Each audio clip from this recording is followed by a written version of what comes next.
homem sem Deus, que acha que toda a vida se resume a 80, 90, 100 anos que vai viver aqui nessa existência. Por mais que seja longa a nossa vida aqui, ela não se compara, irmãos, à eternidade que Deus tem para nós. Então a gente precisa estar preparados aqui para a eternidade que o Senhor tem para nós. Isso faz parte da nossa esperança. Amém? Vamos ficar de pé? Vamos começar fazendo uma oração, pedindo ao Senhor a graça dele sobre as nossas vidas. Você que está em casa também, que está acompanhando a lição nessa noite, peça ao Senhor a iluminação para entender aquilo que será ministrado aqui em nome de Jesus. Meu Pai, nós te louvamos, Senhor, porque Tu és o nosso Deus, o Senhor dos senhores, e nós estamos aqui, Senhor, para render louvor ao Teu nome e nos maravilhar com o Teu ensinamento, com aquilo que o Senhor nos revela na Tua palavra. Eu te peço desde já, por cada um dos meus irmãos aqui nessa noite, que o Senhor esteja a falar aos seus corações. Pai, não deixe que qualquer preocupação que tragamos aqui para esse lugar, Deus, muitas vezes que trazemos do nosso lado, do trabalho, da saúde, Deus, venha nos afastar da Tua santa palavra. O que queremos é alimentar nosso coração com a Tua revelação.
Leve a mensagem de amor, eis-me submisso ao Teu serviço, eu me consagro, bendito Senhor. Amém, meus irmãos, que Deus nos ajude a viver essa consagração que nós acabamos de louvar. Meus irmãos, a lição de hoje é a lição de número 16, e hoje nós trataremos sobre o tema, unidade e diversidade.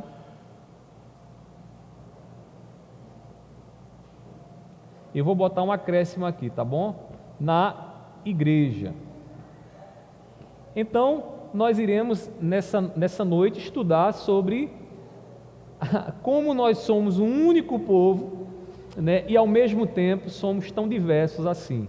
Ninguém aqui é exatamente igual ao outro, A gente tem as nossas diferenças, Deus nos deu as nossas peculiaridades, as nossas diferenças, e nos chamou para viver como igreja, como corpo dele. Então nós iremos tratar sobre esse tema nessa noite, e aí vocês têm, como sempre, a oportunidade de poderem interferir, participarem, perguntarem, se assim quiserem, tá bom? Vamos orar ao Senhor e vamos pedir a iluminação. Meu Deus, nos ajuda mais uma vez, eu te peço, tenhas misericórdia de mim, tenhas misericórdia das minhas limitações, eu sei que o Senhor não nos desampara, e nessa noite, mais uma vez, o Senhor há de nos ajudar. Eu te oro assim, recebe o nosso louvor, recebe toda a glória, toda a honra nessa noite, assim eu te oro, em nome do teu Filho amado Jesus, amém. Vamos abrir as nossas Bíblias lá em 1 Coríntios, capítulo 12, 1 Coríntios 12, nós iremos ler do versículo 12 ao versículo de número 27. 12. 1 Coríntios capítulo 12, do versículo 12 ao 27. Esse texto do apóstolo Paulo, meus irmãos, na verdade, esse texto ele foi dito dentro de um contexto de exortação, né? A igreja de Coríntios era uma igreja muito complicada, muito difícil, e Paulo escreve então esse texto para que a igreja seja trazida ao entendimento de que dentro do corpo há pessoas que receberam da parte de Deus um dom que não é tão notório assim e por causa disso não devem ser desprezados, que há uma necessidade desses dons, mesmo que sejam dons, né, não tão notórios, que não tenha nada de tão sobrenatural assim, mas que precisam ser reverenciados, respeitados, honrados. Wilson. Então, é nesse contexto que Paulo vai escrever esse texto que nós acabamos de ler, e ele vai então nos mostrar aqui essas duas marcas da igreja, a unidade e a diversidade no meio da igreja, tá bom? Unidade, desde já adianto para vocês, unidade, porque existe um único cabeça, e esse único cabeça tem um propósito, tem um objetivo para a igreja, no qual todos nós estamos o quê? Unidos e caminhando em direção a esse propósito. Mas este propósito ele é buscado e ele deve ser alcançado com a nossa diversidade, né? Então Deus não nos tirou do mundo e nos fez crentes robôs, que são iguais uns aos outros, que fazem exatamente as mesmas coisas uns dos outros, né? A gente foi tirado do mundo e fomos salvos, mas Deus nos deixou com as nossas peculiaridades, nos fazendo assim um povo diverso, né? Vamos ouvir o que a palavra do Senhor nos diz aqui. 1 Coríntios capítulo 12, do versículo 12 ao 27.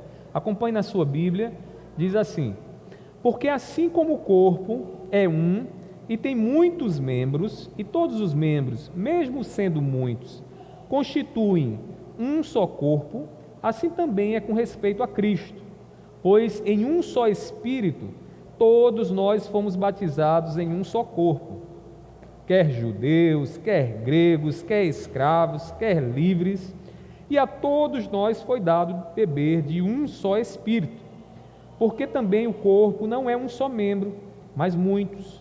Se o pé disser, porque não sou mão, não sou do corpo, nem por isso deixa de ser do corpo. Se o ouvido disser, porque não sou olho, não sou do corpo, nem por isso deixa de ser do corpo. Se todo o corpo fosse olho, onde estaria o ouvido? E se todo ele fosse ouvido, onde estaria o olfato? Mas Deus dispôs os membros, colocando cada um deles no corpo, como Ele quis. Se todos, porém, fossem um só membro, onde estaria o corpo? O certo é que há muitos membros, mas um só corpo. Os membros não podem dizer à mão, não precisamos de você, e a cabeça não pode dizer aos pés, não preciso de vocês. Pelo contrário, os membros do corpo que parecem ser mais fracos são necessários, e os que nos parecem menos dignos no corpo, a estes damos muito maior honra. Também os que em nós não são decorosos, revestimos de especial honra, ao passo que os nossos membros nobres não têm necessidade disso. Contudo, Deus coordenou o corpo, concedendo muito mais honra àquilo que menos tinha, para que não haja divisão no corpo, mas para que os membros cooperem com igual cuidado em favor uns dos outros. De maneira que se um membro sofre, todos sofrem com ele, e se um deles é honrado, todos os outros se alegram com ele. Ora, vocês são o corpo de Cristo e individualmente membros desse corpo. Que Deus aplique a sua palavra mais uma vez em nossos corações. Os irmãos que ficaram de pé podem se assentar. Meus irmãos, observem aí na lição de vocês, acompanhem bem na lição. Nós iremos tratar sobre esse tema e aí vamos definir aqui alguns objetivos. Primeiramente, nessa lição, depois de ouvirmos, entendermos ela, nós devemos entender que a diversidade faz parte do cotidiano da igreja. Então, a igreja de Cristo, que somos nós não é um povo que pensa, que age igualmente, que tem preferências, as mesmas preferências, né, que tem o mesmo temperamento. A gente vai perceber que a igreja do Senhor, a igreja de Cristo, é um corpo diverso, né? Existe uma diversidade no nosso meio. Também, depois dessa lição, nós iremos entender a diferença que há entre diversidade e divisão, né? E divisão. A gente vê que na imagem que Paulo utiliza do corpo, né, cada membro é diferente. Uma mão é diferente da outra mão, uma orelha é diferente da outra orelha, mas essa diferença que existe entre os membros não causa divisão no meio do corpo. A mão, mesmo sendo diferente da outra mão, ela continua ainda dentro do corpo, ela continua dentro de uma unidade que o corpo tem. Então, nós iremos entender a diferença que há entre diversidade e divisão, que a divisão é quando a mão diz, eu não faço parte do corpo. E o que é uma mão decepada do corpo? Imagine você aí que, saindo daqui, você encontra uma mão aí na calçada. O que é que vai acontecer? Você vai logo dizer, aconteceu aqui um absurdo, né? Alguém aqui decepou uma mão, né? E uma mão fora do corpo é uma mão que apodrece, é uma mão que perde sua finalidade, porque a mão, ela foi posta para o corpo, para trabalhar em função do corpo. Então nós iremos entender que uma mão fora do corpo, que divide o corpo, ela não é aquilo que Deus deseja, né? É o que Paulo vai chamar de carnalidade. Quem pensa que pode sim viver longe do corpo, pode sim ter um corpo em si mesmo. Não, nós somos membros de um corpo, nós nos unimos, né, na nossa diversidade para constituir o corpo de Cristo aqui na terra. E, por fim, nós iremos refletir no fato de que a diversidade deve nos levar à unidade. Que coisa extraordinária, né, irmãos? Você percebe que, como igreja, cada um de nós tem um dom. Deus nos deu um dom, ou dons no plural, né? Dons no plural. Então, alguns de nós têm mais do que um dom, tem vários dons, né? E esses dons, mesmo sendo diferentes, às vezes eu tenho um, você tem um outro totalmente diferente do meu, mas esses dons, quando eles estão agindo no meio da igreja, eles estão agindo, nos levando a uma unidade, porque todos eles agem com um único propósito. Qual é o propósito último de todas as coisas, nos dons, né? Que nós sejamos edificados em Cristo Jesus. Então, aquele que aconselha para que o outro encontre sabedoria nos caminhos de Cristo, né? Aquele que ensina para quê? Para que haja edificação na igreja e ganhemos entendimento do que o nosso Deus quer, para que nos pareçamos mais com Cristo Jesus, né? Então, aquele que opera um dom sobrenatural, aquele que ora a Deus e Deus cura, ele faz isso por quê? Ele faz isso para que o reino de Cristo Jesus se manifeste, né? E aquele que experimenta a bênção da cura, já experimenta em si o quê? Sinais do reino vindouro, do reino que está por vir, onde ninguém vai ficar mais doente. E quem é que vai estar lá conosco? Cristo Jesus, e nós nos regozijando nele, né? Então, o exercício dos dons, meus irmãos, embora cada um de nós tenha um dom diferente, ou dons, né, essas diferenças, elas nos levam ao quê? À unidade. Ela nos leva à unidade. Então nós iremos perceber isso, tá bom? Não é preciso, irmãos, ter muitos anos de caminhada cristã para perceber que na igreja precisamos lidar como diferente. Às vezes é estranho, porque pessoas dizem assim, mas não dá para ser crente, esse negócio de ser cristão, igreja é muito difícil, é um povo difícil, hipócrita, né, que fala tanto de santidade e não vive. Tem gente que alega esse tipo de coisa, né? Você já ouviu, certamente já ouviu alguém dizendo isso em algum momento. Se não ouviu, por aí nas redes sociais, é o que não falta, né, de gente acusando a igreja de não ser aquilo que prega e coisas desse tipo aí. E olha para dentro da igreja, né, como se a igreja, depois que alguém aceita o evangelho de Cristo Jesus, este alguém deixasse de ser até um ser humano, né?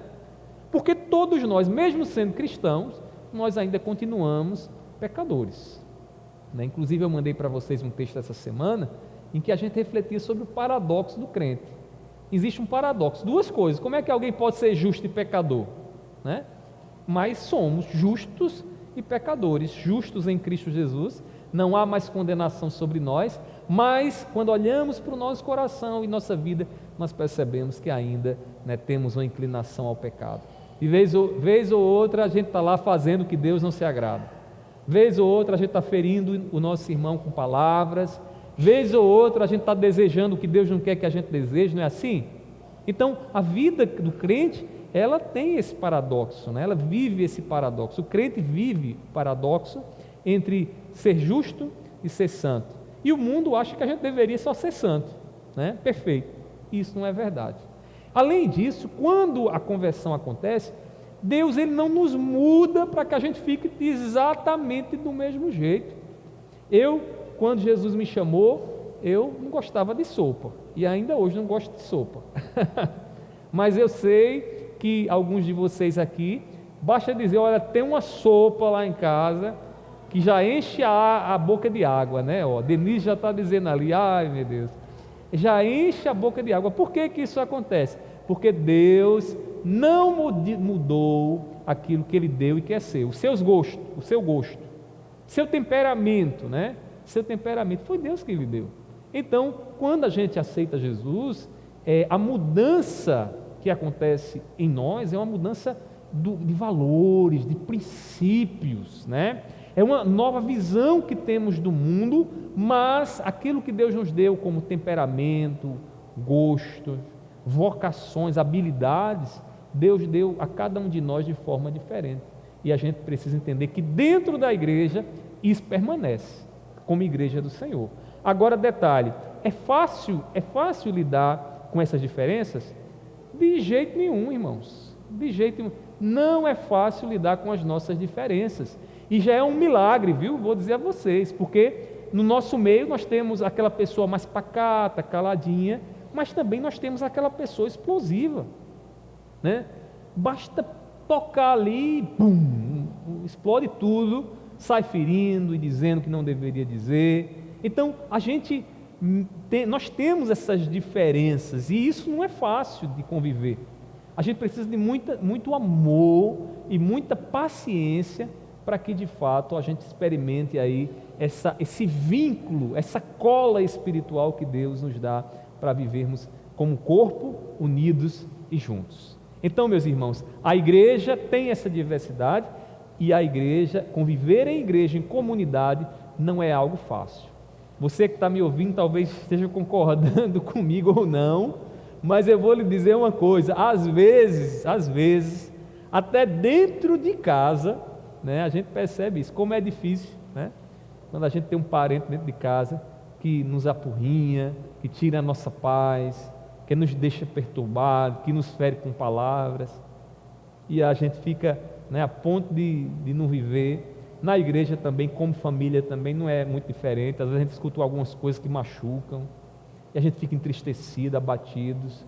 Mas eu vou dizer uma coisa para vocês, meus irmãos: tudo isso que acontece no convívio da comunidade, em meio à nossa diversidade, faz parte do trabalhar de Deus, sabia? Deus, Ele permite essas coisas para que a gente exercite o amor, para que a gente aprenda de fato a amar.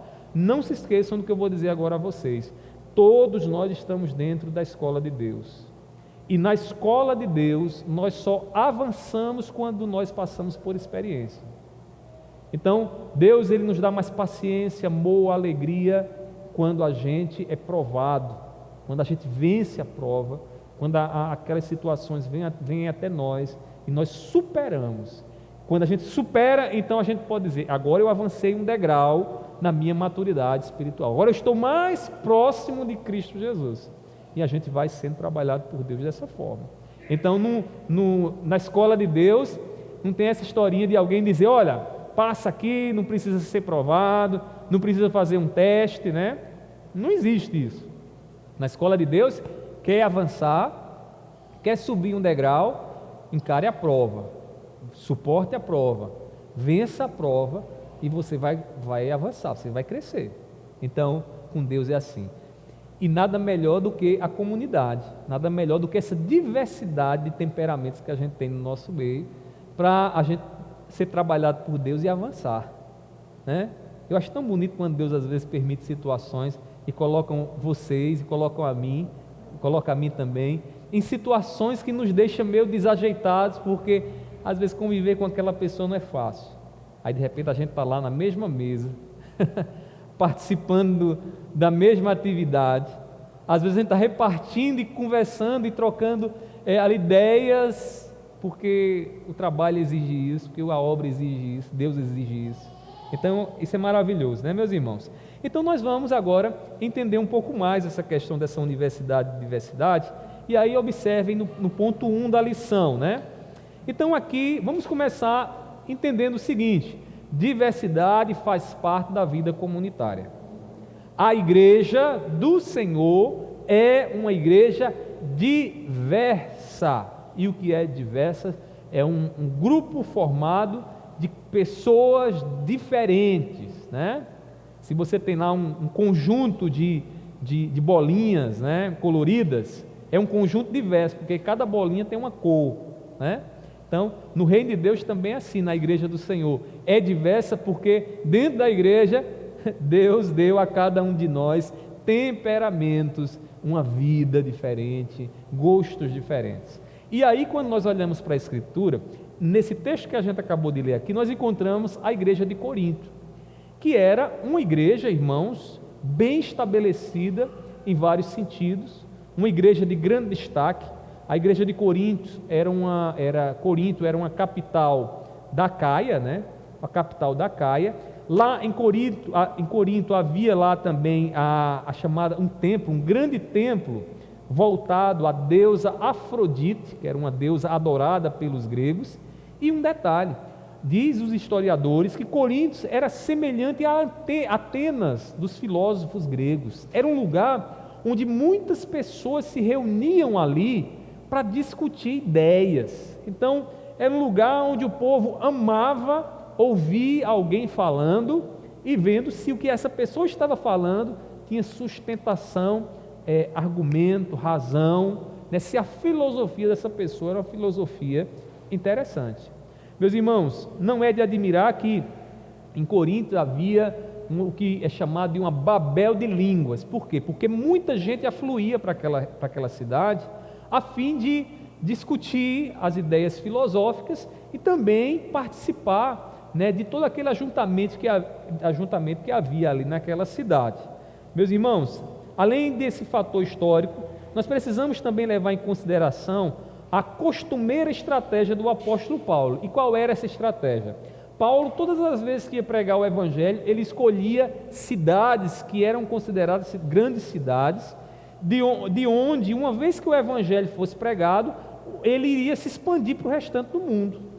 Então, quando Paulo chega em Corinto, o que é que Paulo tem em mente? Eu vou pregar o evangelho aqui, porque quando o evangelho se expandir aqui e ele levar os crentes para outra região, Corinto vai ser um lugar estratégico, porque muita gente vai ser mandada para a Ásia Menor, para Roma, para onde tivesse ali outras pessoas que precisavam ouvir do evangelho. Então, quando a gente vê lá em Atos, capítulo 18, versículo 11, a igreja de Corinto não era uma igreja qualquer, uma igreja estratégica dentro dos planos de Paulo.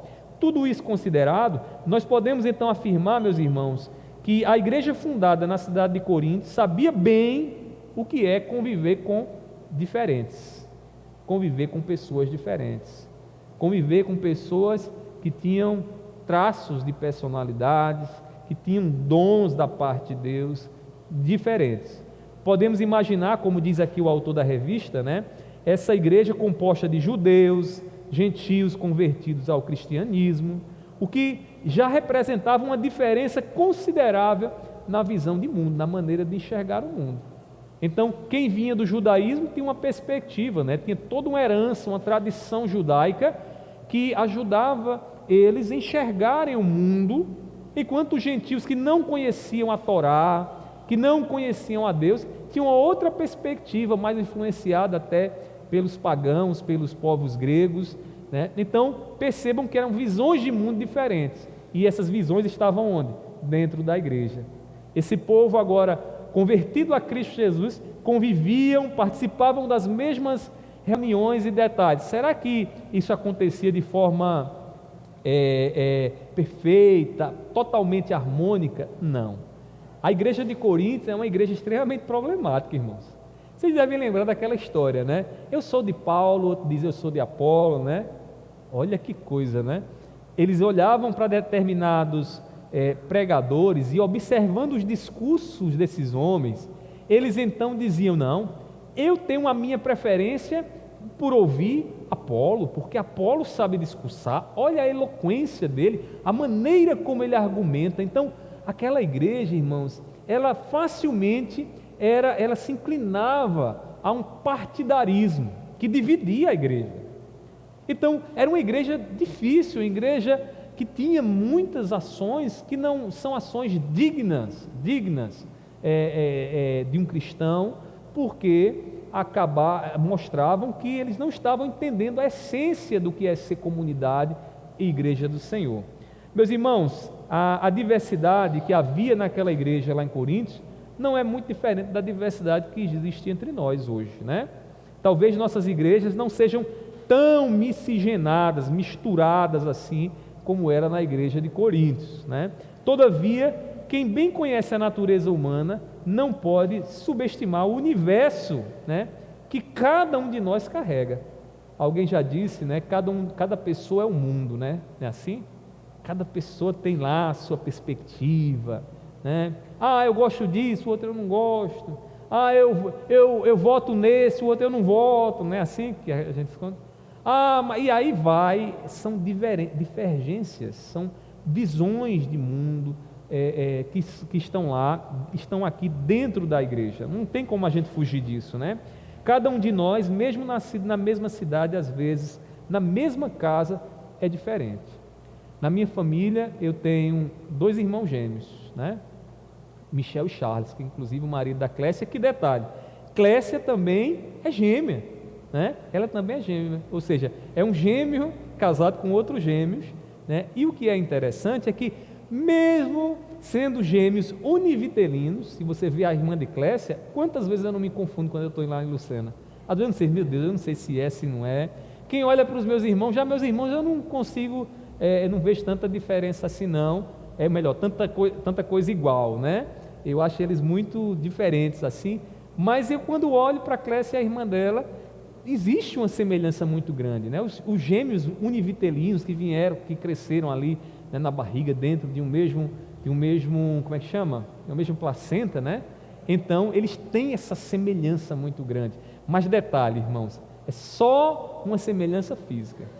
Porque quando você começa a conviver com eles, o que é que acontece? Você percebe que tem coisas diferentes.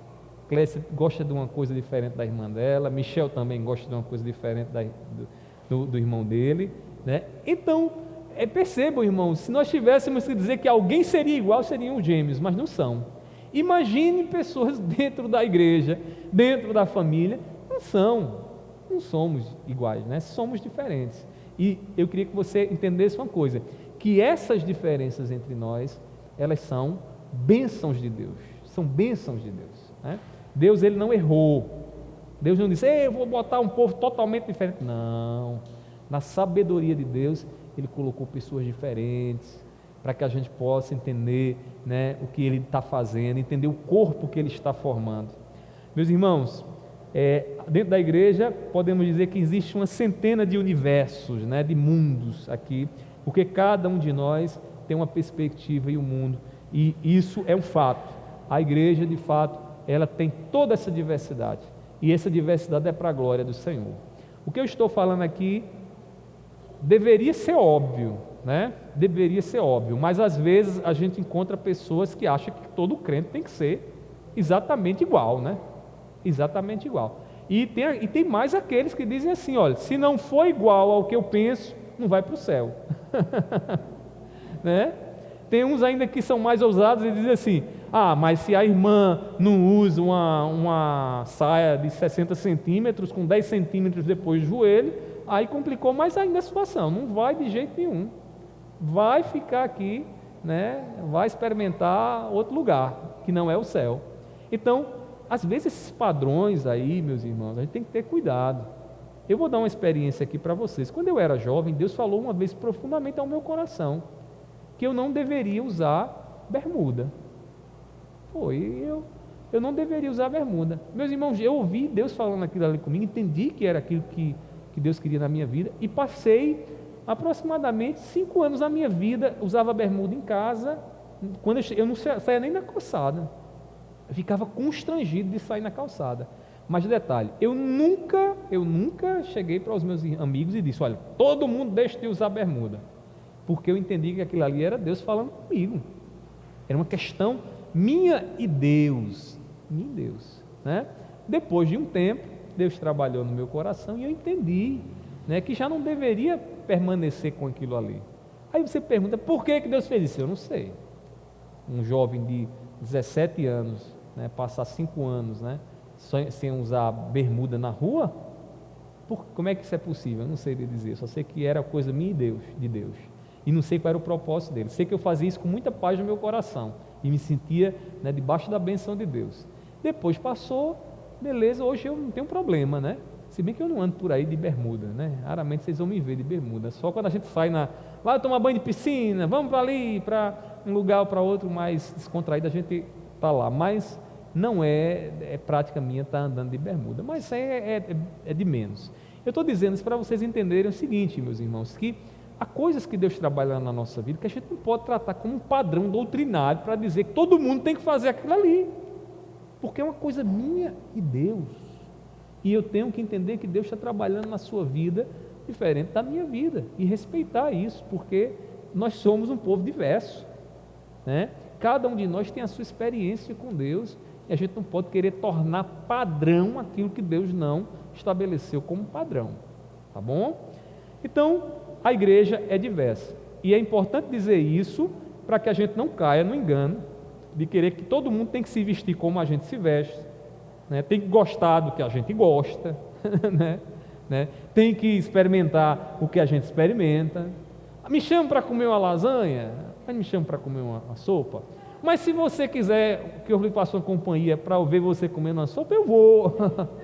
Não tem problema. Eu só não posso dizer que você também tem que deixar de comer sopa. Não posso dizer isso. Eu estou falando aqui de um tópico bem trivial, mas entendam vocês que isso se estende para coisas bem mais delicadas. Porque tem crente que diz, mas eu não uso isso aqui, eu não falo aquilo ali, eu não escuto isso aqui, eu não assisto aquilo ali, e não quer que ninguém assista, ninguém faça, como se a vida dele fosse o padrão, e o padrão é a Bíblia, o padrão é Cristo Jesus.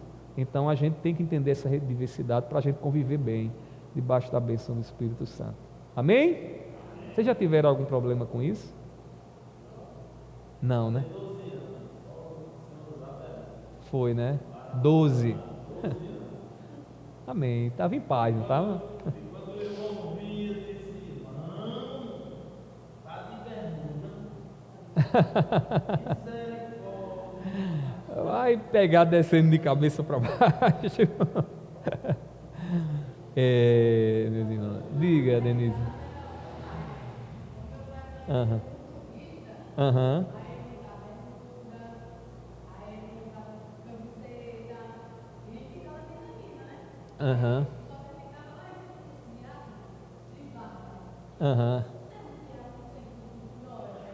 E era.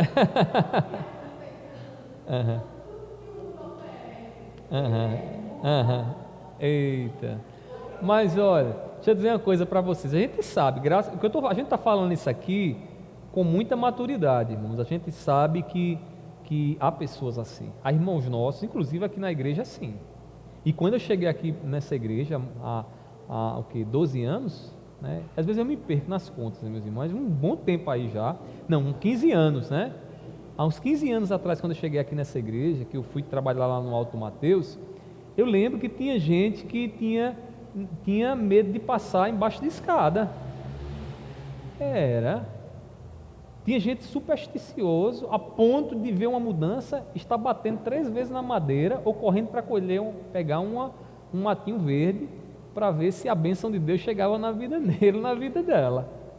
Pasmem, era isso. Uma vez, aconteceu até uma coisa aqui, né, que graças a Deus, né, a maturidade foi trazendo, os irmãos foram aprendendo.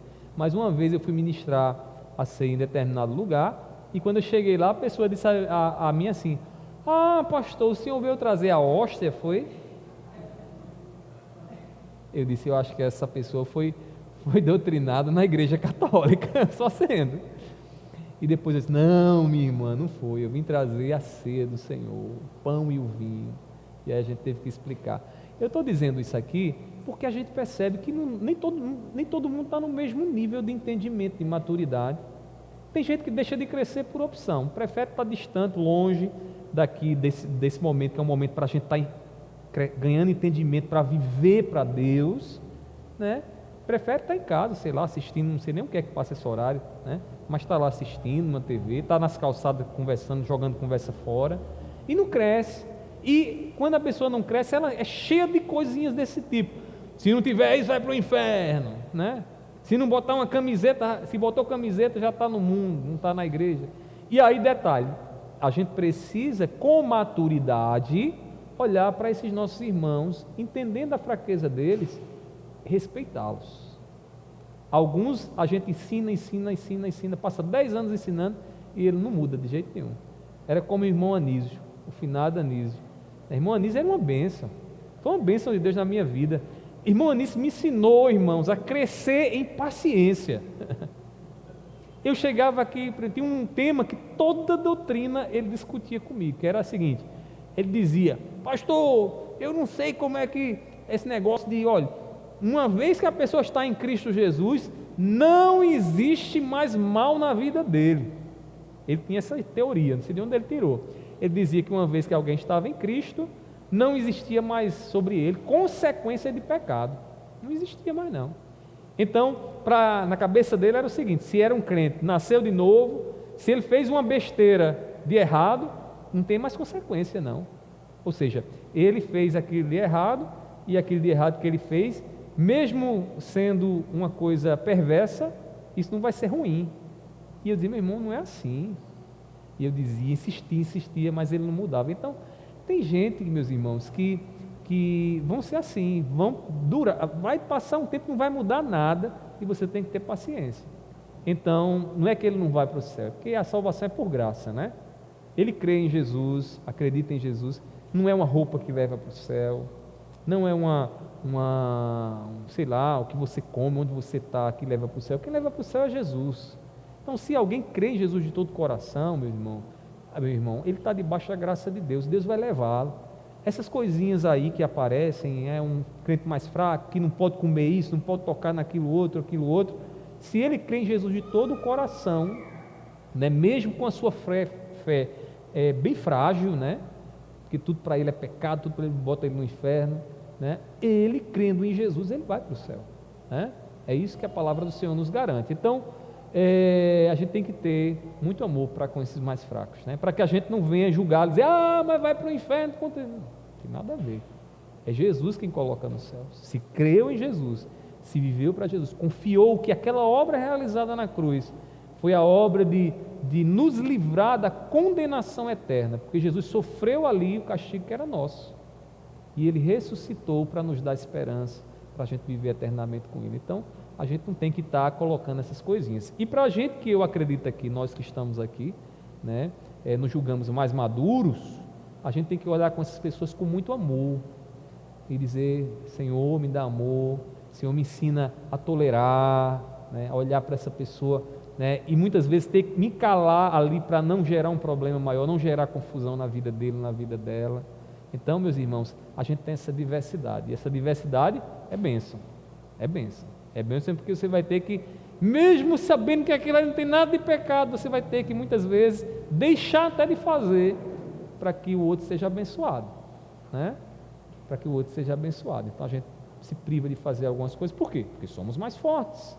Não é assim? Se somos mais fortes, temos capacidade de dizer: não vou fazer isso aqui por amor ao meu irmão. Então é assim que a palavra do Senhor nos ensina a viver. Tá ok? Irmã Marlene quer falar? A senhora ia falar? E era?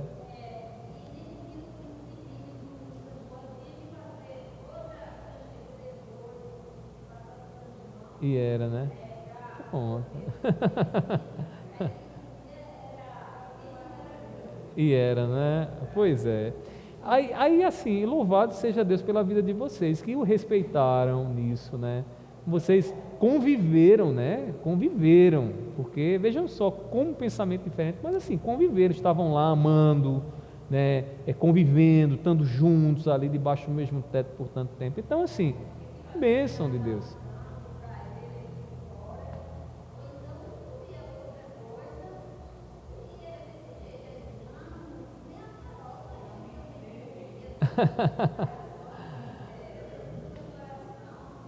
Pois é, eu sei como é, eu sei bem como é essa questão aí, meus irmãos. Então, na igreja de Coríntios, agora vejam um ponto 2 aí da lição, né? A igreja de Corinto vai nos ensinar que a diversidade não é o mesmo que divisão. A igreja é diversa? É, mas a igreja não é dividida. A igreja não é dividida. Você e eu, nós somos diferentes, recebemos de Deus dons diferentes, mas nós não estamos divididos. O dom que você tem é diferente do meu, mas o objetivo do uso do seu dom é o mesmo objetivo do uso do meu dom. E isso nos faz o quê? Isso nos une, isso nos dá unidade. Você sabe qual era o problema na igreja de Coríntios? Divisão, partidarismo. Aqui nesse texto que nós acabamos de ler, qual era o problema que estava acontecendo? Alguns diziam o seguinte: eu não faço parte do corpo, entenda-se, o corpo, a igreja, porque o meu dom, o dom que Deus me deu, o dom espiritual que Deus me deu, não é um dom igual ao dom de Eliane. E por o meu dom não ser como o dom de Eliane, então não faço parte do corpo. Esse entendimento, Paulo diz o quê? Está errado. Por quê? Porque os dons são diferentes, mas têm um mesmo propósito, um mesmo objetivo. Então, o dom e o corpo não é só Eliane. O corpo é Eliane, Leonardo, Wilson, Gonzaga, Eduardo e assim vai. O corpo é diverso. Então Paulo corrige dizendo: irmãos, não pensem que vocês, para estarem no corpo de Cristo e gozando da unidade do corpo, vocês precisam ter exatamente o mesmo dom. E mais, Paulo ainda percebe nesse texto aqui do capítulo 12, que o seguinte: havia dentro da igreja aqueles que diziam o seguinte, né? O meu dom é o melhor dom. Então, por ser o melhor dom, nós não precisamos dos dons menores. Seria alguém, por exemplo, que profetiza, alguém que prega a palavra de Deus, que anuncia a palavra de Deus. Ele tem um dom de profetizar. Aí ele olha para o dom daquela irmãzinha simples, né? Está lá, ninguém nem vê, nem percebe que ela está lá, mas ela tem palavra de sabedoria. Quando alguém chega para conversar com ela e diz: minha irmã, eu estou meio indeciso nisso ou naquilo outro, aquela irmã com muita prudência consegue ver coisas que a gente não consegue ver. Ela consegue nos orientar, né, de uma forma que a gente entende os trilhos que Deus quer para a vida da gente. E aí, percebam, são dois dons: o da profecia, que é um dom que público, todo mundo vê, que se destaca, e o dom daquela irmãzinha humilde que está lá. Aí havia dentro da igreja gente dividindo a igreja, porque diziam: eu tenho um dom maior, e por ter o dom maior a gente não precisa dos dons menores. E Paulo vai dizer: como é que pode o olho dizer: mão, eu não preciso de você? Como é que pode a cabeça dizer: pé, eu não preciso de você? Como é que pode? O que é que vai acontecer? Imaginou uma cabeça andando aí sem um pé? Né? Seria um problemática, né? Uma mão andando sem um corpo, só aquela mãozinha lá da família Adams, né? Tem a mãozinha lá da família Adams, né? Que anda sozinha por aí. Não existe, meus irmãos. No corpo de Cristo, todos dependem um do outro.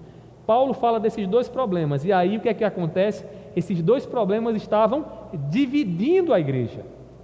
Porque uma vez que eu dizia: olha, o meu dom, né, não é igual ao de Eliane, então eu não faço parte do corpo, eu estou fazendo o quê? Eu estou decepando um membro do corpo. E Paulo está dizendo: isso é divisão. Isso é divisão. Entendam bem isso, meus irmãos. E é um mal que a gente às vezes encontra, viu, por aí. Eu já vi igrejas sofrendo. Por quê? Igreja que tem muitos pastores, aí vai lá o pastor pregar, o pastor prega, o pastor fulano de tal prega, é uma bênção, aí vem outro pastor e prega, e as pessoas não gostam muito bem da pregação dele, aí começa aquela coisa, né? Pregação espiritual é a pregação do pastor fulano de tal, mas o pastor fulano de tal, ele não prega espiritual, e começa, né? E Satanás vai comendo pelas beiradas, e daqui a pouco começa, não, a igreja realmente é a igreja que tem aquele pastor assim, e aí começa a gerar discórdia, inveja no coração dos pastores, e não é à toa que a gente encontra igrejas grandes aí rachadas, em pé de guerra, por conta disso, por conta de dons, né, que recebem da parte da igreja um entendimento equivocado, e gera o quê? Divisão no meio da igreja, divide o corpo mesmo, né? Para ser igreja tem que ter aquele ali, mas aquele outro, não pode. Então a gente tem que estar atento a isso, porque o nosso coraçãozinho, que está aí dentro do seu tórax, por trás dessas costelas, ele é inclinado a querer fazer esse tipo de coisa, né? A fazer o que a igreja fazia naquela época. Eu sou de Paulo, sou de Apolo, bom mesmo é o dom de fulano, de cicrano não, e isso gera divisão no meio da igreja. Agora, qual é a maneira, como é que Paulo resolve isso? Observe aí no ponto B da lição, 2b, ele resolve, pelo menos, chamando a atenção para 4 coisas. A primeira delas, em primeiro lugar, Paulo lembra à igreja que a mensagem da cruz é superior a qualquer discurso filosófico a que o crente estava acostumado a ouvir. Paulo diz o que aos irmãos lá que estavam dizendo, mas bom mesmo é fulano, que sabe falar e as ideias deles são claras e tal. Paulo está dizendo, meus irmãos, não se deixem dividir pelo discurso de A ou B. A igreja de Corinto era uma igreja que apreciava aqueles que falavam, aqueles que iam para as praças públicas para falar bonito, para chamar a atenção pelas palavras. E Paulo está dizendo, meus irmãos, não se deixem dividir por esse tipo de coisa. Não olhe para fulano e diga, mas fulano, eu gosto mais de fulano do que esse crente, porque isso não procede do Espírito de Deus. E aí Paulo, para remediar isso, ele diz o quê? A mensagem da cruz, que é o Evangelho, é superior a qualquer divergência ou diferença que nós tenhamos naquilo que é secundário. Então, meus irmãos, a gente precisa entender aí que a cruz, a mensagem, o Evangelho tem que estar acima das nossas diferenças naquilo que a gente pensa. A gente pode discordar de um assunto ou outro, podemos discordar, mas não podemos discordar da mensagem da cruz, porque a mensagem da cruz é o que nos une, e a mensagem da cruz está acima, sobre tudo, sobre todas as coisas. Mas Paulo ainda remedia aquela igreja, veja aí no segundo ponto, né? Em segundo lugar, o apóstolo sugere que os crentes façam uma autoanálise. Do versículo 26 a 29, o que é que Paulo vai fazer? Paulo vai chamar os irmãos a analisarem a maneira como Deus agiu com eles. E o que é interessante é porque Paulo, no capítulo 1, versículo 26 a 29, o que é que ele faz? Ele lembra aos irmãos que Deus não chamou os sábios segundo o mundo. Assim a igreja é constituída de homens que sabem andar na filosofia e que conhecem. Não. A igreja é constituída daqueles que não são. Quem é aqueles que não são? Aqueles que são desprezados pelo mundo. Aqueles que o mundo olha e diz assim, o que é que a gente pode ouvir da boca de Eduardo? O que é que a gente pode ouvir da boca de Leonardo? Não ouvir nada. O que é que eles podem falar? O mundo olha assim para a gente, né? A igreja é constituída dos que não são. E porque Deus fez isso, segundo Paulo instrui, Deus fez isso para humilhar aqueles que se acham, aqueles que acreditam que são alguma coisa, né? Deus escolheu as coisas loucas desse mundo para humilhar e dizer àqueles que acham que são sábios segundo o mundo, né? Que na verdade eles não são nada. Aí você diz, pastor, e como é que isso acontece na prática? A partir do momento que a gente crê no Evangelho, o que é que a gente entende? Que a salvação não depende de nós. que a salvação não é fruto da nossa inteligência, dos nossos raciocínios. A gente entendeu o Evangelho, a gente sabe que a gente não é nada, né? Por quê? Porque eu não posso nem me salvar. Quem é aqui que pode se salvar? Quando a gente entende o Evangelho, a gente sabe que a gente não é nada. Então a gente já começa onde? Lá embaixo. Lá embaixo, a gente não sabe fazer nada. Aí o homem mundano diz: não é assim. Você é alguma coisa, você é bom, né? E o homem começa então a criar uma ilusão, uma imaginação, uma grande mentira, uma farsa sobre si mesmo, quando na verdade ele não consegue enxergar o óbvio, o fato de que nós não somos nada, porque o pecado é terrível dentro de nós. Então, quem é que percebe a verdade do Evangelho? Aqueles que entendem que não são nada, aqueles que entendem que precisam da graça de Deus, que precisam do socorro de Deus, porque se não for a graça de Deus e o socorro de Deus, eles não são nada. Então o Evangelho, ele nos leva em uma outra direção completamente oposta ao mundo. E aí Paulo vai dizer: estes que seguem o Evangelho, né, é que serão exaltados por Deus, porque a nossa exaltação está em Cristo. A nossa exaltação não está nas minhas riquezas, nos meus títulos, na minha inteligência, nada disso. Minha exaltação está em Cristo Jesus. Isso aí o mundo não entende. Então vai chegar o dia em que estes que estão em Cristo Jesus experimentarão a exaltação de Deus, serão transformados, estarão à direita de Cristo Jesus. E o mundo, com toda a sua glória, com todo o seu esplendor, não vai servir de nada. Para que vai servir toda a riqueza do mundo sem Cristo? Para que vai servir toda a beleza do mundo sem Cristo? Para que vai servir, né, toda a inteligência do mundo sem Cristo? Para nada, não vai servir para nada. Então, Paulo leva os irmãos a entenderem que eles não são nada e que precisam de Cristo, né? Então, uma vez que eles entendem que não são nada, eles também entendem aqui que não podem estar se dividindo. Além disso, ponto 3, Paulo afirma que a mensagem, né, que os pregadores anunciam é aquele tipo de mensagem filosófica, né, que deve apenas ser apreendida pela razão, né? Não há necessidade de fé. Na igreja não é assim. Na igreja a gente vive por fé. Às vezes o mundo diz assim: você é um crente, tem uma mente limitada. Não, quem tem uma mente limitada é o homem sem Deus, porque o homem sem Deus, ele tende a acreditar naquilo que os sentidos lhe mostram. É o que a gente chama filosoficamente de um conhecimento empírico, da experiência. Então, eu acredito porque eu experimentei, né? Eu provei, eu toquei, eu vi, está lá. Mas nós não vivemos assim. Isso fica bem notório quando a gente encontra um crente já nos últimos momentos de vida, né? Nos últimos momentos de vida. Eu lembro quando eu visitei a nossa irmã Vasti, nos últimos momentos de vida dela, e ela estava muito convicta. Ela disse: pastor, se Deus quiser me tirar dessa cama, Ele vai me tirar. Eu creio piamente que Ele pode fazer isso. Mas também, se Ele não quiser tirar, Ele sabe o que está fazendo, e eu não sei de nada. Então, que Ele faça a vontade dEle. Meus irmãos, que pensamento alargado, né? Não é um pensamento limitado que olha para cima e diz: eu vou morrer, não tem mais jeito, acabou-se. Não, é alguém que diz: meu futuro, minha história, minha saúde está nas mãos de Deus. Então, eu não estou limitado pelo laudo dos médicos. Gleuciele, os médicos disseram: vai ter 6 meses de vida. Depois disseram: não, vai ter mais alguns anos. 40 anos. 40 anos ela viveu. Então, meus irmãos, a gente não está limitado a um diagnóstico do médico. O médico diz, ele diz, mas a gente não crê só naquilo ali, e devemos observar bem o que ele diz, tá bom?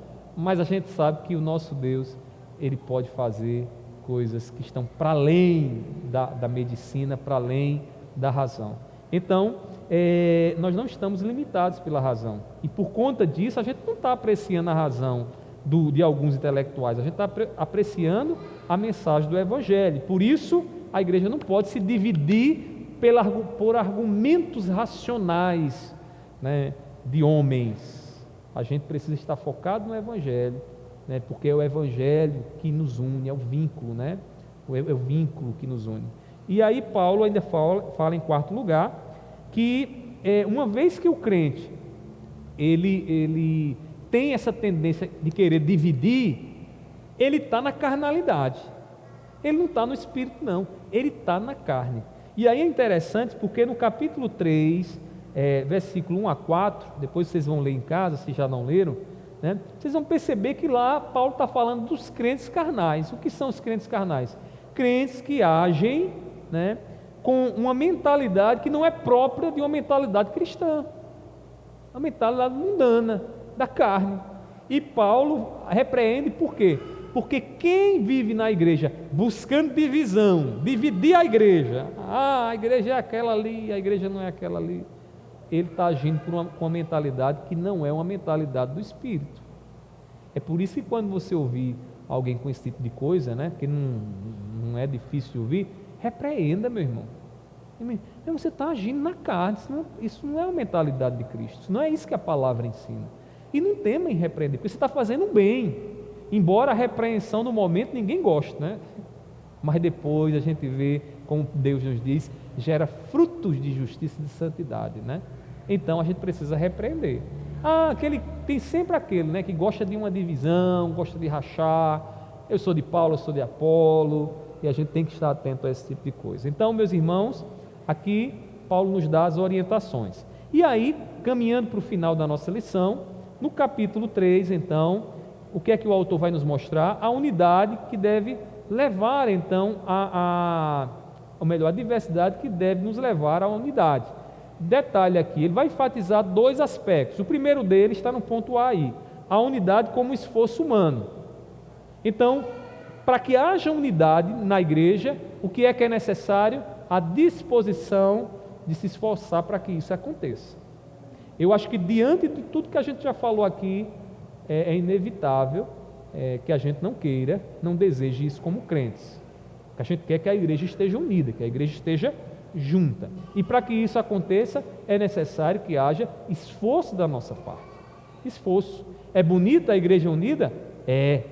A rapadura é doce, mas não é mole. Requer esforço. Requer que a gente, né, mastigue ela um pouquinho aí, né? Às vezes ficamos até com os dentes doloridos, mas a gente precisa fazer esse esforço. Mas detalhe, será que é só esse esforço que a gente precisa fazer? Não. É preciso que a gente, nesse esforço, a gente peça a Deus o auxílio do Espírito Santo.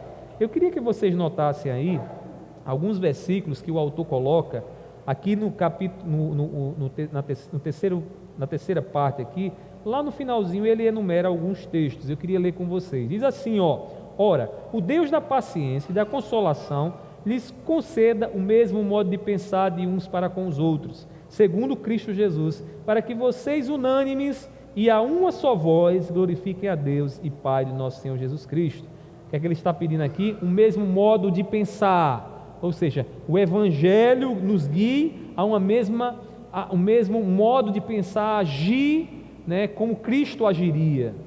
Aí ele continua dizendo, fazendo todo o esforço para preservar a unidade do Espírito no vínculo da paz, Efésios capítulo 4, versículo 3, e ainda Paulo diz, né, tendo o mesmo modo de pensar, tendo o mesmo amor e sendo unidos de alma e mente, Filipenses 2:2.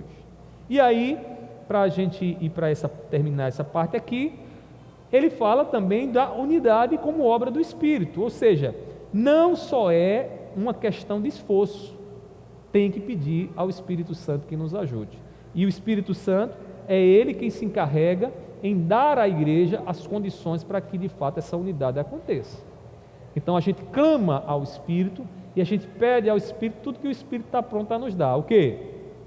Amor, mansidão, domínio próprio, benignidade, longanimidade, né? Ou seja, paciência para esperar o outro se arrepender, né? E se consertar.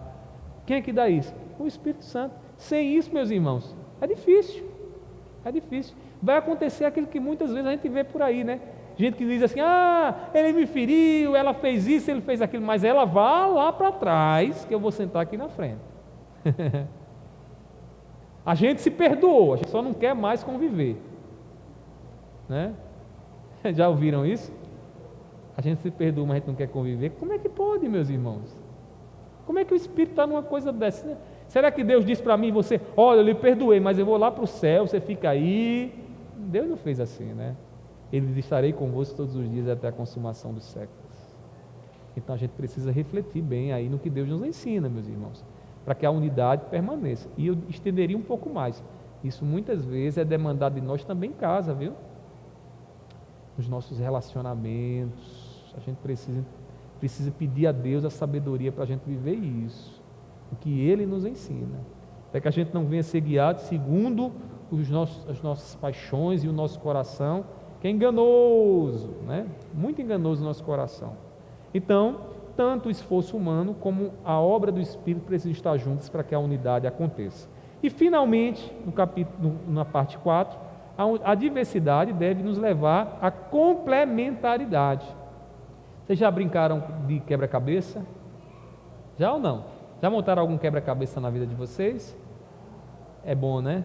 De vez em quando eu compro um lá em casa para fazer terapia comigo, com minha esposa. A gente vai lá, senta, fica lá tentando montar e a gente vai conversando, né? É uma maravilha, né? Então, é algo muito bom, se vocês puderem fazer isso, né, com os filhos de vocês também, né? Algo para montar juntos. Mas vocês já perceberam que no quebra-cabeça, né, as duas peças são diferentes, mas elas se complementam? Então o que é que acontece? Você tem lá uma pecinha totalmente diferente, que ela encaixa exatamente em outra que é totalmente diferente. Quando as duas estão unidas, elas fazem o quê? Elas montam a imagem.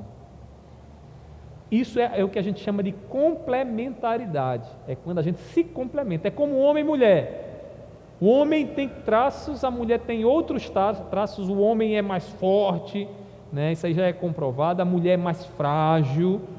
Mas os dois se complementam. O homem precisa da fragilidade da mulher e a mulher precisa da força do homem. Então eles se complementam. No corpo de Cristo, no exercício dos dons que Deus nos deu, o que é que tem? O que é que acontece? Acontece essa complementaridade. Então eu olho para você e você é diferente de mim e a gente faz o quê? A gente se complementa. Entendendo essa complementaridade que existe entre nós, é que o quê? É que a gente caminha em direção à unidade. Meus irmãos, a igreja, como um corpo, ela faz o quê? Ela é complementar. Você já viu que a sua mão direita e a sua mão esquerda, quando você vai escrever alguma coisa, a direita, se você for destro, né? A direita vai ser a mão que você escreve. Você tem mais habilidade para escrever na mão direita. Se você for canhoto, você vai escrever na mão esquerda, né? E naquele momento ali, uma faz uma coisa melhor do que a outra, não é isso? Uma faz uma coisa melhor do que a outra. Mas ambas têm um papel fundamental na vida do corpo. Então, elas estão ali, mesmo sendo diferentes, se complementando para que o corpo possa cumprir as suas atividades, as suas funções. Por que eu estou dizendo isso, meus irmãos? Para que a gente olhe uns para os outros e diga, meu irmão, eu preciso de você.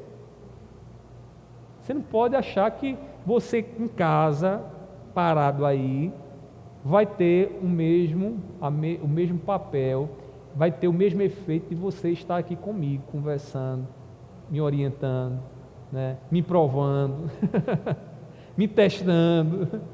Não vai ser. Então a gente precisa um dos outros, meus irmãos.